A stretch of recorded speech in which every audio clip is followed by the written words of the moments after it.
Арыс қаласына парламент мәжілісінің депутаты, құрмет және парасат орденінің иегері Қазыбек Иса мен ақын жазушы Әкім Ысқақ бастаған бір топ зиялы қауым өкілдері келді. Өңірге сапары барысында қадірлі қонақтарды қала әкімі Гүлжан Мамытқызы қаламыздағы бірқатар маңызды нысандармен таныстырды.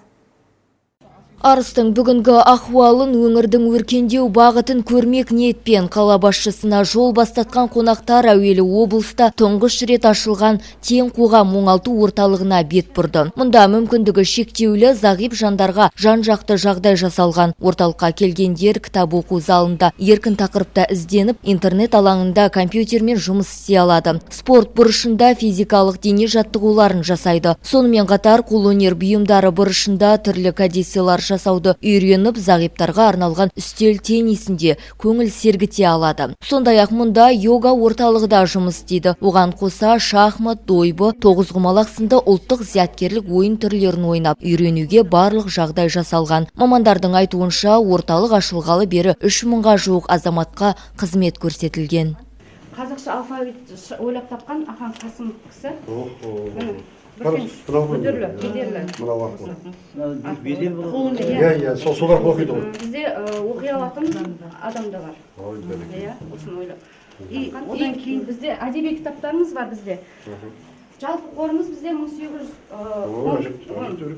Оның ішінде бізде брайлша кітаптарымыз, дискеттеріміз бізде зағиптарға арналған дискет 363 дискетіміз бар. Былтырдан бастап әкім апай жаңартуда, жаңа кітаптарды алынуда бізде. Мына жерде жаңа 363 кітап, бұл аудио дискеттер зағиптарға құлақтарға. Міне зағиптарда бұл кітаптарды оқи алады. Қазіргі техника дамыған замандықтан читательный машина сканерлейді. Соларды пайдалануда? Аудио арқылы. Аудио кітабы. Аудио айтылады сканерлерді. Бізде жаңа кітаптар, одан кейін осы жерде бізде жергілікті ағай Жүніс ағайымыз былтыр бізге сыйға 20 кітап сыйға тартты. Жаңадан кітапханадан табылып бермейтін кітаптарды берді.